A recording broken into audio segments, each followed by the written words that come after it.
careful what you say now, because we are live. I'll be a good boy.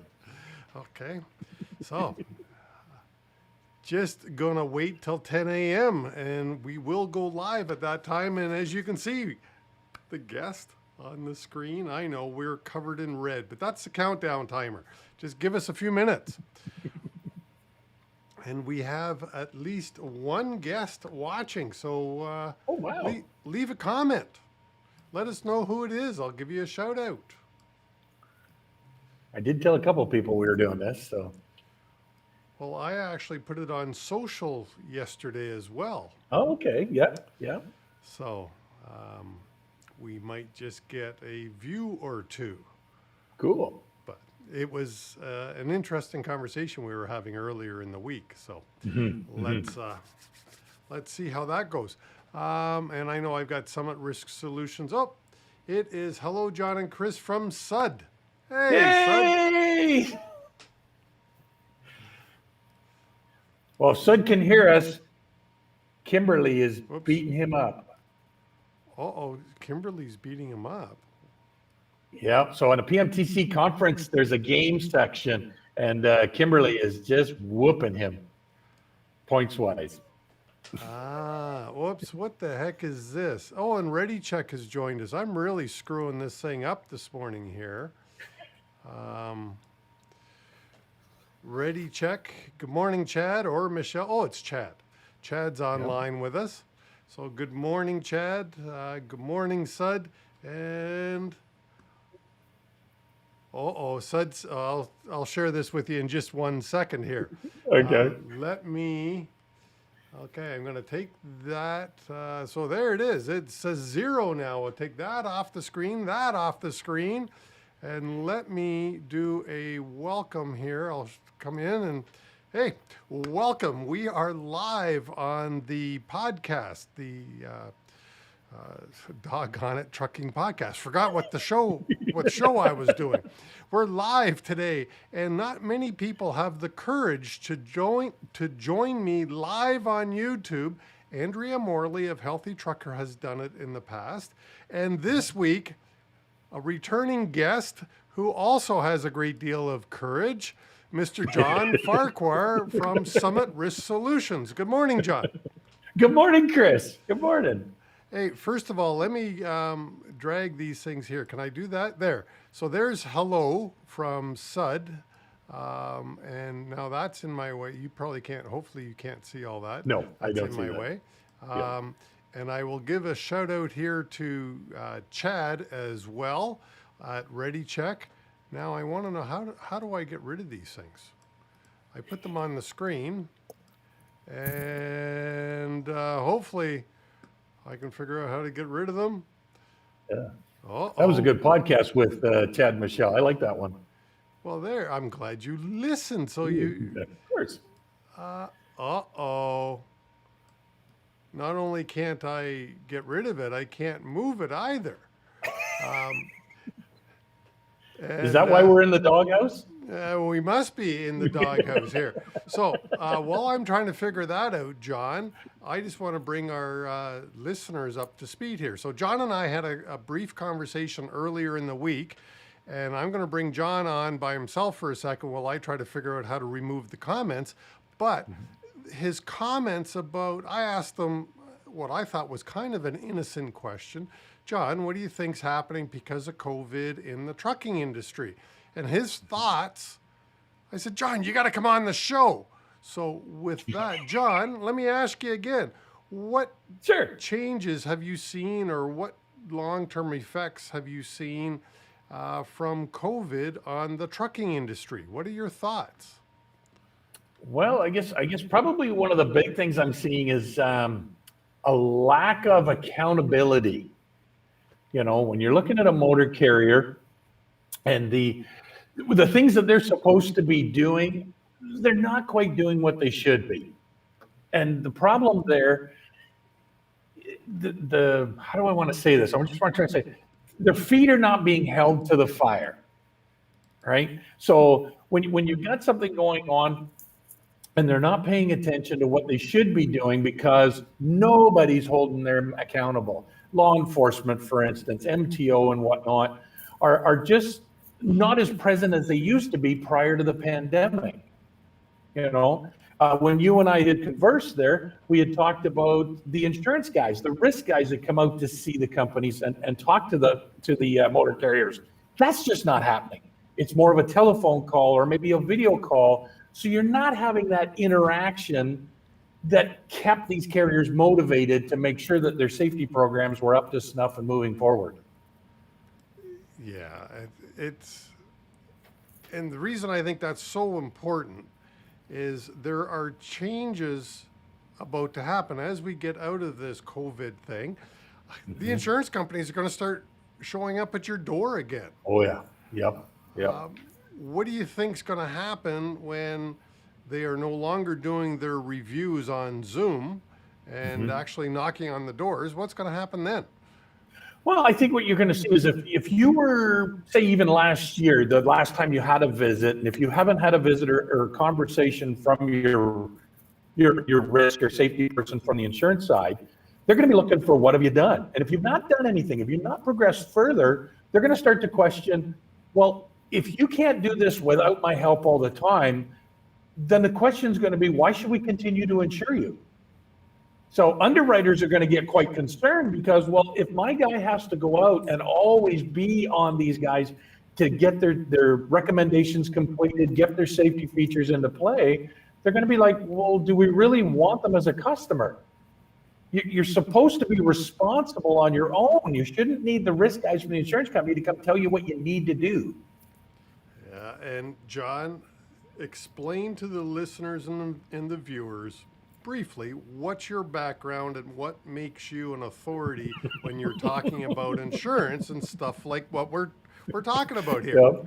So I'm just shy of 18 years in the insurance industry. So it was back 2006-ish, 2005, 2006, where I transitioned from transportation risk management. I had my own consulting firm back then, and started working for a very large global insurer with transportation risk, and progressed myself up into becoming a manager across Canada for a team of risk professionals that would do just what we're talking about, going out and working with their clients.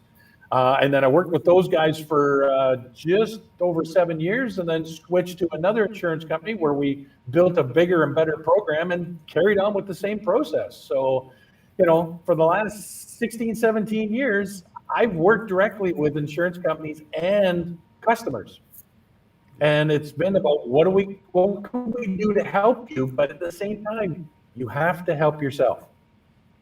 Yeah, and John, I'm seeing the exact same thing where these people, they think because they're not being reviewed as closely as they once were, they're letting things slide. Yes. And I really think it's going to be devastating for some companies. Some are going to get away with it virtually unscathed, but others, they're going to pay a dear price. Exactly. And this is not everybody by all means. You know, I've been working with a couple of clients that are like, no, I need to do better. I don't want to slip. I want my insurance company to know that I'm being progressively active in my safety management programs. But there are some that are like, I'm not worried about it right now. No, I need to get these drivers hired. It's like, but you're dropping your guard. You're letting your protocols go and not keeping your standards up. It's just going to come back to bite you. The old phrase is going to be, you can pay me now, or you can pay me 3 times as much later. It's kind of like preventative maintenance. If you don't do it, you end up paying 2-3 times more for the same repair on the road. Yeah, and that 2 to 3 times from a motor carrier, from an insurance perspective, could be in premiums, or it could be, you know what, they're just going to cancel or non-renew. Yeah, and canceling, of course, puts you in facility. And John, what are I know you're no longer in the insurance side of things, but facility rates. Do you have an idea? One of my friends who's an underwriter always expresses it as a multiple of normal rates. But do you have an idea what facility rates are currently? I've actually heard from a couple of insurance brokers that I work closely with, and they're seeing anywhere from $60,000 to $80,000 per power unit for somebody that's going to the U.S. Yeah.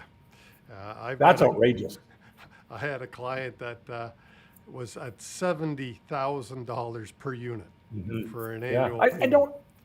I don't know how anybody could sustain that. Like, there's not enough margin in the trucking industry as it is right now. Now you take and go from, maybe 15 to 20,000 a power unit on up to 70. How's that possible? Well, in my opinion, the only way it's possible is to cheat. Somebody's being shortchanged somewhere. And of course, we know that there are changes coming to the facility market. Some changes have already happened, and there's more coming to make it more accountable, I think is Sure, exactly. correct. It's a good word. Yeah. So what would you suggest that carriers do moving forward to prevent their insurance company, the safety people from those damn insurance companies, being upset with them? Well, both of us being former in that role, we can call them what they are. Exactly. The big thing is own it. Own your responsibility.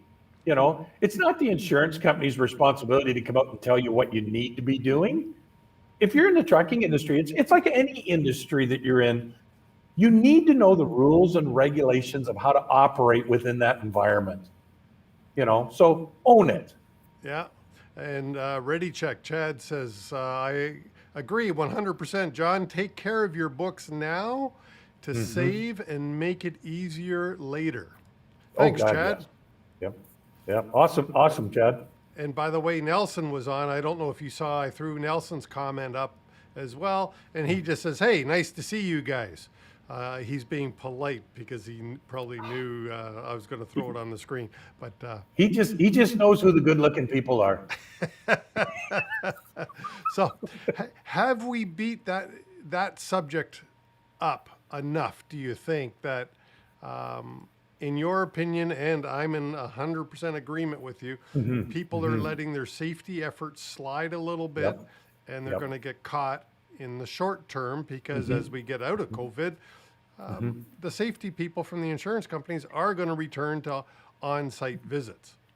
So interesting enough, I had a conversation with one of my clients yesterday, and he's been of the mindset, when the work comes in, add more trucks, find more drivers, add more trucks, find more drivers. And it's just been a huge undertaking for their orientation program, hiring and whatnot. And interesting enough, it's just bottlenecked them in their safety department. They can't handle it. So they've been letting their guard down, right? So in the conversation yesterday, he realized this is hurting him. And he's put the brakes on. He threw the anchor out of the boat and said, okay, you know what? We got to relook at this. So he's pulling back. He's going to get rid of some of his older trucks. He's going to let some of his bad drivers go. And they're going to step up and own this better. And at the same time, he informed me, he's looking at all his lanes of travel. And he's about 180 power units. He's looking at his lanes of travel and going, what's profitable, what's not? And he's going to look at firing some customers. Interesting. Firing customers. What a novel concept. And right now I understand trucking is fairly good at the moment. Even though we're in COVID, the trucking industry, most of my clients say, hey, they're about the same or up a little bit from the times prior to COVID. Yes, I've heard the same thing. Yeah, so things aren't too bad. No. Any other pieces of advice before I throw a conversation in that I didn't tell you we were going to have? Yeah, no problem. Yeah, so perfect. I love that stuff. Make it all improv. But yeah, I want to add one more point here because when you ask, have we beat this to death yet? Not yet, because there's something else that they need to realize. These motor carriers need to wake up and realize it's just not the insurance company and it's just not law enforcement that's coming after them. It's the courts. And I know the nuclear verdict thing has been beat to death. I'm not worried about that because we can manage that. But one of the big things that's really coming out right now, lawyers are using this against you. The plaintiff lawyers are using this against the defense. And it's the basis of, are you operating with safety over profits, or are you profits over safety? So in the case of this client that I was just mentioning, he previously was profits over safety. Now he's realized I can't manage it properly and it's hurting me. It's causing me pain with my CVOR scores, my SMS profiles. And he's realized I got to pull back because I need to better manage the safety program. And when I do that, I will profit better. But if you're the type of carrier that's going, you know what, it's a great time right now. I need to add more trucks and I'm going to shortchange hiring those drivers. I'm just going to get those trucks filled. Well, then your focus is on profit, not safety. Yeah, and sorry, I just want to have that yellow truck go by you there. But yeah, profits and not safety is short term. Yes, exactly. Not a long-term program. Yeah, and so you mentioned safety. One of the things that I want to make sure people know about, and I'll put a link in the show notes shortly after we get off this, is the online CVOR. I know you know about it. You can now, just for people to know, well, hey, I'll throw it over to you. What have you seen this new online CVOR? It's what, 2 weeks, 3 weeks old? Just seen one here 2 days ago for the first time. I got a copy of it from a client that needs a little help, and I had asked for a copy of their CVOR, which is in fabulous shape by means. But it was really cool to see it. But I only saw a PDF version. So apparently you're able to get an electronic version where you can download it into an Excel or something. I didn't get to see that portion of it. Yeah, the new thing is really cool. I was fortunate. I was on a webinar, and MTO did a short demo of it. And you can get your whole level 2 CVOR online. It's virtually up to date. MTO stated that if you have a truck inspection today, it should be on your CVOR level 2 tomorrow. Like, wow. And the calculations are recalculated, everything. Wow. So, and it's free. So, which, by the way, I don't understand. I know it was always going to be free, but because of our COVID situation and the dollars all the governments have spent, I can't imagine it being free forever. I do see a subscription. Well, I just see a subscription service. Sure, let's say it's Yep. $5 a month, right? And I think every carrier would subscribe at $5 a month. It's not a lot of revenue, but it's a little bit. But what I want everyone to understand is your level 2 CVOR is now online and it's up to date. It's flipping awesome. So I just wanted to throw that out there. Last subject I wanted to throw at you. Sure. June the 12th. Yes, There's sir. a date there, June the 12th, 2021. Sorry. Before we go on, John, I got a question in the comments here. So I'll throw this on the screen from ReadyCheck. Chad, I believe it's either Chad or Michelle, but I think Chad was the one that signed in this morning, says, could you quickly explain nuclear verdict? Nuclear verdict, yes. So nuclear verdict is a term, and it's more geared towards the U.S. than it is Canada. But it can involve a Canadian motor carrier, particularly if you run to the U.S. So nuclear verdict is a court reward that is much larger than normal.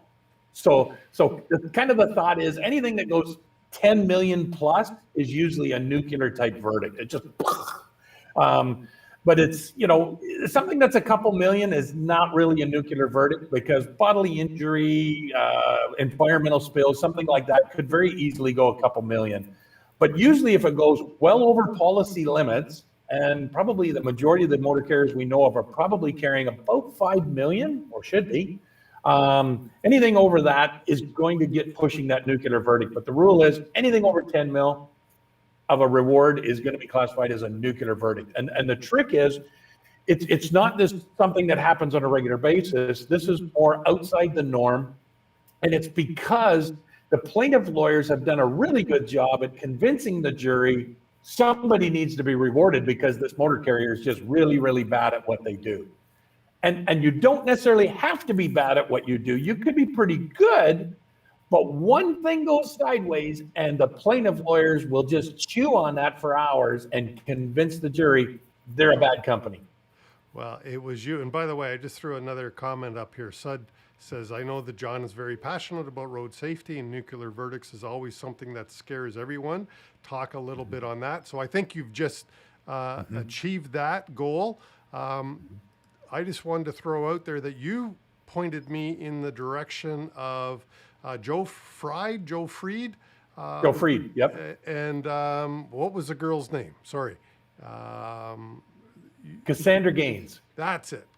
Yep. Cassandra Gaines, and she had a wonderful talk with Joe Fried. Was it Fried? Fried. Joe Fried, yep. Who is a prosecuting attorney in the trucking world. And yep. I think, if I remember, he said he charges or earns $3,000 an hour, something crazy like that.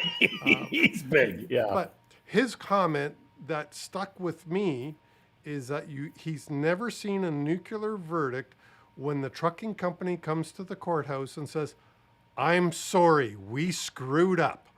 What do I owe? Yep, exactly. And it's always when they fight and say, it wasn't my fault. Mm-hmm. Anyways. Mm-hmm. Mm-hmm. Yep, so true. I'm glad you addressed those two things. By the way, Chad says, thanks, John. Chad from Ready Check. So, and you answered Sud's question as well. Yep. June the 12th, 2021. Yes. June the 12th, 2022. That's in the past, isn't it? Isn't that gone already? Yeah. And John, how many, so June the 12th, 2021 is the day the federal mandate came into effect for electronic logging devices, or ELDs. Mm-hmm. John, how many logging devices have been approved so far? Oh. Zero. John, can you explain to me then, if we have a new law that we have to have logging devices, ELDs in our trucks, but there aren't any approved, how do I meet the law? You don't. Oh, okay. You don't. Yeah. Now, with that said, the sad part is, so again, another customer visit I had this week, and this was a topic, was the ELD, and they run, this division runs mostly Canada. And they turned on the ELDs that they're using to operate in the US. So the US division is running, I believe it's Samsara, which is said that they're going to be approved, but not approved yet. It hasn't come through the system, but they're saying, no, we are in the system. We are going to be approved. But nonetheless, this operation said, we're going to take a step forward and we're going to implement a device that we know works and helps our US division, and we're going to implement it on our Canadian division across the board. And it was funny because they got a lot of slack from some of their competitors and peers in the industry going, oh, you're crazy. You should just keep running paper logs. And you don't need to worry about it because you're not going to get a ticket or anything. And it's interesting because based on the conversation we'd had, probably a month ago, it was suggested as a best practice, implement your ELDs. Get your drivers used to them, because if this is a provider that you plan on using when it comes out the approved side, you're going to be ahead of the game. Yeah. And there's no law that says you can't use the non-approved ELD provider because, well, there's nothing to say that they're approved yet. Yeah, and the other part, John, is why do we in trucking so often go to the lowest standard instead of stepping up and setting the bar high and going beyond what's required? Yep. Well, it's called profit. Yeah. And I agree with you. I think Samsara, I think all the big boys, and I'll name a few, Isaac, Samsara, Geotab, Keep Trucking, PeopleNet. I think all of them, I haven't had conversations with all of them. I've had conversations with some of them. They've all submitted. They've they all believe that they're going to be approved. Fleet Complete, I saw a social media blast recently that they've rolled out what they believe to be a compliant Canadian ELD to all of their trucks. That it's still in beta, and they call it. From what I read, it was in beta only because it's not approved yet, and so. But they believe it's their belief that what they submitted will be approved, and they've already rolled it out. So they would appear to be ready. And as I say, I believe I had a conversation this week with Geotab, and they expect, they're quite confident that they're going to be approved. Keep Trucking, I've had a conversation again this week, and they are extremely confident. And so anyways, my point would be to all the carriers out there, start testing. Start testing. Yeah. I actually got a new client that I met here this week, and giving them a hand with some insurance recommendations. And one of the things is he's switching from his current ELD provider to a new one.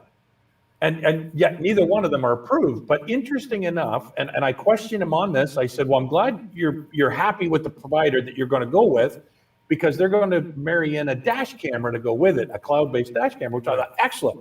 But I said, the contract that you signed, do you have an escape clause in there that says in the event they don't get approved, can you get out of the contract? And sure enough, in the contract was an escape clause that said, yeah, if we don't get approved by Transport Canada, the contract's null and void and you get your money back. Awesome. And that's one of the things that I tell everybody is make sure you've got an escape clause. And if you're wondering why I'm looking over here, I'm looking at one of my other screens to figure out why my sound effect didn't play. And I will figure that out in just a second, because I know why it didn't play. I've got it muted. And I'll have to figure that out. But I've got another question, and I'll throw this on the screen here. Andrew Westwood. Thanks, Andrew, for the comment. When is hard enforcement date coming? When is hard enforcement date for Canadian ELDs? Whoops. John, do you know when the hard enforcement date is? June 12th, 2022. Yes. Now, one thing that I'm wondering about, quite honestly, they've said, what was the word? Educational enforcement or progressive enforcement? Soft and educational enforcement. Okay. Is it clear that, well, when I first read that, I thought, okay, they're being very clear. They're not going to write a ticket for the next 12 months. Right. Which is really good. I've seen in some provinces, though, where they've stated starting January the 1st, this is in Ontario, by the way, not in Ontario, but starting January the 1st, they will start writing infractions that could affect your national safety code number. And Ontario's statement, I think, and listen to my words, I think it was clear, but there's kind of a little thing in there. I'm not 100% sure. I wish they would come out and say, we are not going to affect your CVOR until June the 12th of 22. It wasn't. I think that would handcuff them too much, I think, if they said that. Yeah, so anyway, it may happen. That's one of the areas that I'm worried about as well. So if I could add to that, one of the things that motor carriers need to pay attention to is it's provincial regulations that are not provincial enforcement that is saying they are going to do the soft and educational process. The federal law says June 12th, 2021, you got to put the ELD in place. So I know there's none available right now, but as they start to trickle out and come out of the approval process and say the device that you're using, let's just say as an example, Samsara. So if you're using Samsara already in the US and you're going to implement it for all your trucks and it comes out next week as approved, well then as per the federal law, you should be getting that in right now. Right. So the concern is here, not the provincial enforcement, but holy crap, what happens if we get into a really bad crash in New Brunswick and we're not using an approved ELD device because we're still thinking, I don't need it, I'll just do paper, but it's proven that you have that approved device in your fleet elsewhere, guaranteed a plaintiff lawyer is going to have a heyday. And is it worth it? Yes. There, see, I got my sound effects working. That'll work. There. So, absolutely right. It's the law. Yeah. What the hell is the plaintiff's attorney going to do if you are not complying with the law? Right. Great thoughts. John, Yep. we're already hitting, I can't believe that we've already hit like 30 minutes and 22 seconds. Wow, My we're doing good. God. All right, this has been great. It has. Last thoughts. Uh-oh. You know what? No. It's work with your safety department. Listen to your safety professionals, whether you have a team of professionals in-house or whether you're using a safety consultant, risk management consultant such as Chris or myself. Listen to them. Pay attention. What you do now will save you a lot of grief, particularly with your insurance company and most importantly with the courts. Yay! I like it. That was well said, John. Thanks so much for having the courage to come on the show live. Oh, anytime. Love it. Anytime. Love doing it. You know what? When I can hang out with the Safety Dawg in the doghouse, that's a good day. It is a great day. And Chad says, time flies. Chad of Ready Check says, time flies when you're having fun. And we are, or at least I was. Thanks, John. Yep, that was good. I do. Well, thanks for having me. Hey, not a problem. And with that, let's say the Safety Dawg's out.